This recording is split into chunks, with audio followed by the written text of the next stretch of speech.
So our program is readying students to become advanced professionals. We have a lot of advances in AI and generative AI tools that is fueling the need for more and more professionals who have advanced skills in software engineering.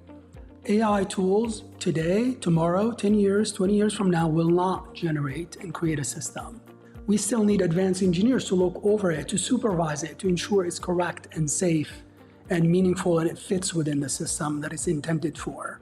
The more automation we create, the more the human is needed, the more the human skills needs to be elevated and advanced. It's going to be humans with AI, humans guiding and controlling and managing AI and putting it in its own box and place as a tool to create meaning.